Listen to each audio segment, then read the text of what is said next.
నమస్తే, welcome to our channel. నేను సౌజన్య. ప్రధాని మోదీ పార్టిసిపేట్ చేసినటువంటి ప్రజాగలైనటువంటి సభ ఏదైతే ఉందో అందులో ఎంత గందరగోళం జరిగింది, చోటు చేసుకుంది, ఎంత శాంతి భద్రతల వైఫల్యం జరిగిందో మనం అందరం చూసాం. సో దానికి బాధ్యులు అనుకునేటువంటి వ్యక్తి ఎవరున్నారంటే ఎస్పీ అనే చెప్తున్నారు చాలామంది కూడా. మరి పల్నాడు జిల్లా ఎస్పీ రవిశంకర్ పైనే మొదటి వేటు పడేటువంటి అవకాశం ఉంది. సో ఆయనకు ఆ బాధ్యతలు అప్పచెప్పారు. ఆయన బాధ్యతలు ఆయన నెరవేర్చలేదు కాబట్టి ఆయన మీదే ఫస్ట్ వేటు ఈసీ వేసేటువంటి అవకాశం ఉంది అన్నట్టుగా వార్తలు వినిపిస్తున్నాయి. మరి అంశానికి సంబంధించి మనతో మాట్లాడడానికి, వారి విశ్లేషణని మనతో పంచుకోవడానికి ఈరోజు మనతో పాటు ఉన్నారు సీనియర్ పొలిటికల్ అనలిస్ట్ అంకమరావు గారు ఉన్నారు. వారితో మాట్లాడదాం. నమస్తే అండి. నమస్తే సౌజన్య గారు. సో ప్రజాగలం సభలో ఎంత గందరగోళం చోటు చేసుకుందో అందరం చూసాం. సో దానికి పోలీసుల వైఫల్యమే కారణం. శాంతి భద్రతల విషయంలో వాళ్ళంతా సీరియస్ యాక్షన్స్ ఏమీ తీసుకోలేదు, చాలా లైట్ తీసుకున్నారు అని చెప్పేసి చాలామంది ఆరోపిస్తూ ఉన్నారు. సో దాని కారణం చేత అందులోని ప్రధాని మోదీ ఉన్నటువంటి సభ అవ్వడం, సో సీరియస్గా తీసుకోకుండా లైట్ తీసుకోవడంతో పల్నాడు జిల్లా ఎస్పీ రవిశంకర్ పైనే మొదటి వేటు పడేటువంటి అవకాశం ఉంది. సో ఎన్డీఏ వర్గాలు ఇవే చెప్తున్నారంటే వార్తలు వినిపిస్తున్నాయి. ఇది ఎంతవరకు జరిగేటువంటి అవకాశం ఉంది అంటారు? జరుగుతుంది. ఎందుకు జరగాలంటున్నాను అంటే, ఆ రోజు జరిగిన సభకు సంబంధించి నేను కూడా ప్రత్యక్ష సాక్షిని, నేను కూడా వెళ్ళటం కూడా జరిగింది. మీరు సాక్షి అనే దానికంటే బాధితుడు అనేది అంటే కొంచెం బాధితుడిని సాక్షిని రెండు కూడా. బాధితుడిని ముందు బాధితుడిని నిస్సందేహంగా. ఎందుకంటే వివిఐపి పాస్లో అంటే గ్యాలరీలో నేను ఉన్నాను. మాకంటే ముందు పెద్ద పెద్ద వాళ్ళందరూ ఉన్నారు. ప్రతిభాభారతి గారు, మాజీ శాసనసభాపతి ప్రతిభాభారతి గారు ఉన్నారు. కనకమెళ్ళ రవీంద్ర కుమార్ గారు ఉన్నారు. అరే తిరునగరి జ్యోత్స్న గారు ఉన్నారు. లోకేష్ బాబు గారు ఉన్నారు. మరి ప్రస్తుతం మొన్న శాసనసభ రద్దు అయినటువంటి ఉండవల్లి శ్రీదేవి గారు ఉన్నారు.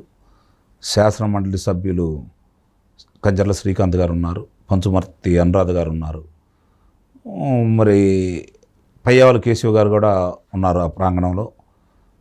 ఇప్పుడు పోటీ చేస్తున్నటువంటి అభ్యర్థులు గతంలో మాజీ శాసనసభ్యులు చాలామంది ఉన్నారు అక్కడ. అంటే పేర్లు చెప్పుకుంటామంటే వాళ్ళ పేర్లే సరిపోతాయి. ఇక్కడ చాలామంది ఉన్నారు.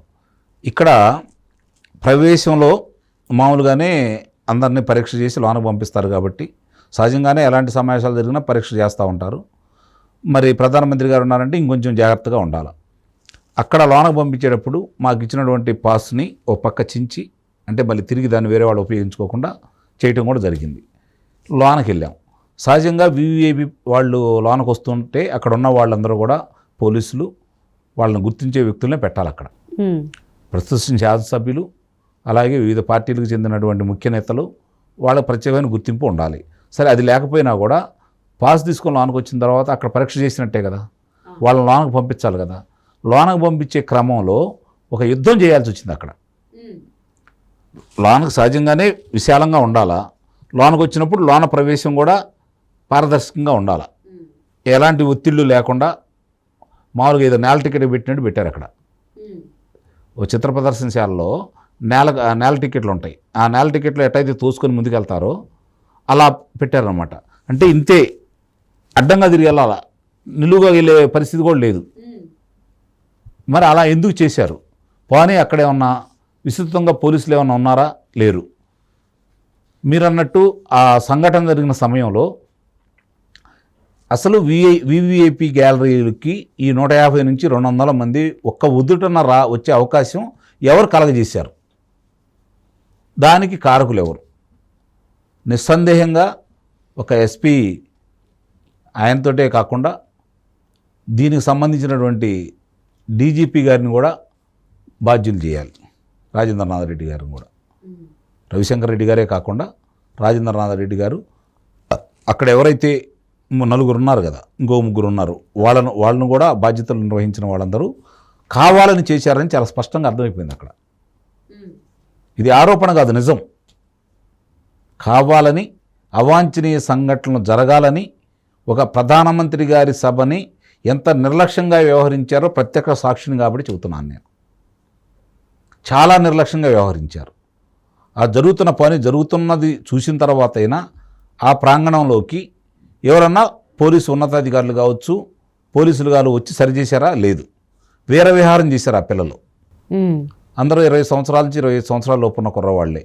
అందరూ తెలుగుదేశం పార్టీ జెండాలు కట్టుకున్న వాళ్ళు ఉన్నారు, దాంట్లో జనసేన జెండాలు కట్టుకున్న వాళ్ళు ఉన్నారు, బారు పొడుగాటి గడకర్రలతోటి జెండాలు పట్టుకొని కేబుల్ని కొడుతూ ఉంటే అంతరాయం కూడా ఏర్పడింది.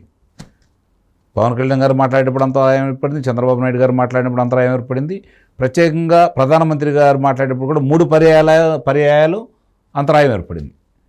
మరి ఇదంతా జరుగుతూ ఉంటే ఆ ఎదురుగా ఉన్నటువంటి టవర్ మీదకి వీళ్ళు ఎక్కుతూ ఉంటే అక్కడ ఉన్న ప్రధానమంత్రి గారు చెప్పారు, లేకపోతే పవన్ కళ్యాణ్ గారు చెప్పారు, అక్కడ ఉన్నటువంటి జనాభా చెప్పారు, కానీ పోలీసులు వచ్చి ఎవరినన్నా దించారా? ఇది మీరు అర్థం చేసుకోవాలి. అంటే ఎంత నిర్లక్ష్యంగా ఉన్నారో. అదృష్టం బాగుండి మరో కందుకూరు సంఘటన జరగలేదు, గుంటూరు సంఘటన జరగలేదని అయితే నేను భావిస్తున్నాను. వాళ్ళు అసలు ఇవన్నీ పట్టించుకునే అవకాశం లేదు. వాళ్ళు చేయాలనుకుంది చేశారు. ఎవరైతే వాళ్ళని చెప్పి ప్రేరేపించారో వాళ్ళు వచ్చారు, చేశారు, అక్కడ నిలబడ్డారు. మరి ఎందుకో అదృష్టం బాగుండి అది దాటి ఇంకా ముందుకు వెళ్ళాల. ఓకే, కానీ అది మాత్రం పక్కా ప్రణాళికతోటే జరిగిందనేది, దానికి ఈ యొక్క అధికారులు సహాయ సహకారాలు ఉన్నాయనేది భావించాల్సి వస్తుంది. ఎందుకంటే అంత నిర్లక్ష్యంగా ఎవరు ఉండరు. ముఖ్యమంత్రి గారు వస్తూ ఉంటే ఆయన పైన ఆకాశ మార్గాన్ని వెళ్తూ ఉంటే భూమార్గంలో మీరు వచ్చే వాహనాలన్నీ ఆపుతున్నారు ఒక 2-3 కిలోమీటర్ల దూరాన. చివరికి ప్రకృతిని కూడా నాశనం చేస్తున్నారు కదా, చెట్లను కొట్టివేస్తూ ఉన్నారు కదా. మరి అంత జాగ్రత్త తీసుకున్న వాళ్ళు, ఒక ముఖ్యమంత్రికే మీరు అంత జాగ్రత్త తీసుకొని ఆయనకి పరదాలు కట్టేసి మీరు కాపలా ఉంటున్న మీరు ప్రధానమంత్రి గారు వచ్చిన సభకి ఇట్లానైనా ఉండేది.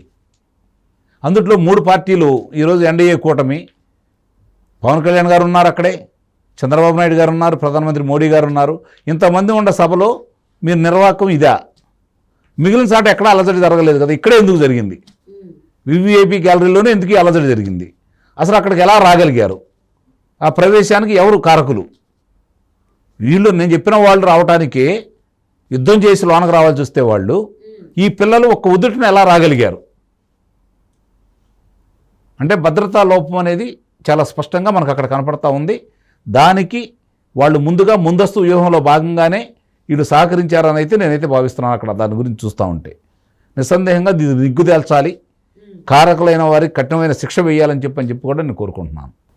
అంటే ఈ అంశాలపైన అయితే శాంతి భద్రతల విషయంలో సరిగ్గా లేవు అని చెప్పేసి ఈసీ ముఖేష్ కుమార్ మీనా కూడా సీరియస్ అయ్యారని వినిపిస్తోంది. అంటే ఖచ్చితంగా ఈ ఎన్నికల కోడ్ నిర్వహణ దానికి సంబంధించి ముఖేష్ కుమార్ మీనా గారు చాలా పారదర్శకంగానే ఆయన బాధ్యతలు ఆయన వ్యవహరిస్తారు అని చెప్పి అనుకోవచ్చు అంటారా? మాటలకే పరిమితం కాకూడదు, తగు చర్యలు ఉండాలి. అప్పుడు కానీ మనం నమ్మొచ్చు వీళ్ళందరినీ. మాటల వరకే పరిమితం అయితే ఎలా? గతంలో ప్రధానమంత్రి గారు ఎక్కడికైనా వెళ్ళినప్పుడు కొంచెం నిరసనకారులు నిరసన వ్యక్తం చేస్తే ఆ ప్రదేశంలో ఉన్నటువంటి పోలీసు అధికారులని విధుల నుంచి తొలగించారు కదా. మరి ఇప్పుడు ఎన్ని రోజులు అవుతుంది ఇది జరిగి? ఇంతవరకు ఎందుకు చేయలేదు? 17వ తారీఖు. అవును, ఇప్పుడు జరిగే వారం రోజులు అవుతుంది. ఈ రోజుతో 6వ రోజు. ఏం చర్యలు తీసుకున్నారు? ఇంతవరకు ఆ బాధితులు మీరు గుర్తించలేదా? ఇది ప్రజల్లో ఉత్పన్నమవుతున్నటువంటి ప్రశ్నలు. దీనికి ఏం సమాధానం చెబుతారు ఈ పోలీసు అధికారులు? నిమ్మకు నీరెత్తినట్టే ఉన్నారు కదా. సో ప్రధాని నరేంద్ర మోదీ పాల్గొన్నటువంటి సభకి ఎలా శాంతి భద్రతల లోపం ఉంది అని అంటే ఇంకా నార్మల్ పీపుల్ పరిస్థితి అని చెప్పి చాలామంది అభిప్రాయపడుతున్నారు. సో దాని గురించి ఆల్మోస్ట్ ఒక రోజు తక్కువ వారం అయిపోతుంది. ఇంకా ఎవరు చేశారు, ఎవరు బాధ్యులు అని వాళ్ళ మీద ఎటువంటి చర్యలు ఇంకా తీసుకోలేదు. సో తీసుకుంటారని ఆశిద్దామండి. And thank you so much for spending your valuable time with us.